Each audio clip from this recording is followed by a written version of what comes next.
Yes, it's that time again. Law school books.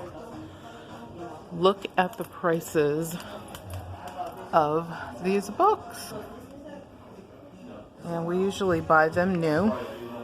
Sometimes if we can get them used, we definitely have nothing against that. There's not a big difference in price, which is ridiculous. And if you go to sell the books, you get very little in return. So, Days, like when you sold one of your $200 or $300 books, how much do they pay you? Like $50? They only accept buyback, certain books as buyback. Oh, and that's another part of the con. I was trying to sell back, they weren't buying back at the time. Oh my God, are you freaking kidding me? What? I am so sick of this con. Some of my books from first semester I was able to, but none from my second semester. Are you joking? Did you look online to see like if they're selling on eBay or anything? See, this is a used paperback. That's why it's selling for, and it's probably the end of its cycle. That's not a textbook. Oh, it's not a textbook it's either. Optional study supplements. Oh, so studies. So you never have to buy those. So the study supplements are affordable, but the books that you might actually need are effing ridiculously overpriced. Oh, it's my book. And also, how about the one that your professor wrote? That one was also it was like a door stopper. Yeah, that was like $300 with the tax. So that one couldn't be sold back either. No. Wow. Either that or I rented it. So one of the issues, but one of the options you have is you can rent these books, but look at the rental prices. The rental prices are also super high. I mean, sometimes if you're lucky enough to find a used leftover, then it's not bad. Like this one isn't bad.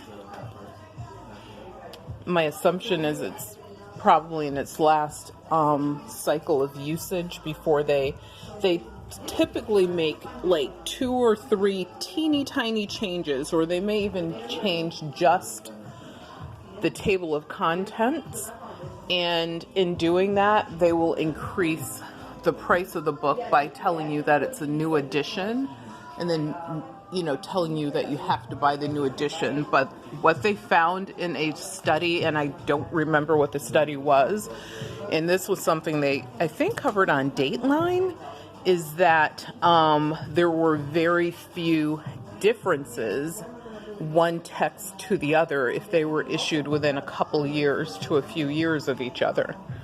So the thing is, you do have the fear, and I think that's part of it, is the fear factor that if you don't buy like the most recent edition, that you are not going to get what you need.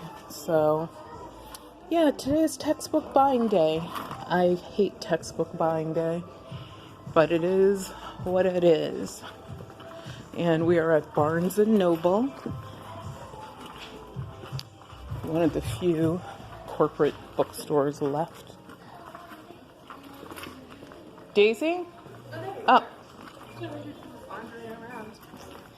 Please stop filming the bookstore, please. No.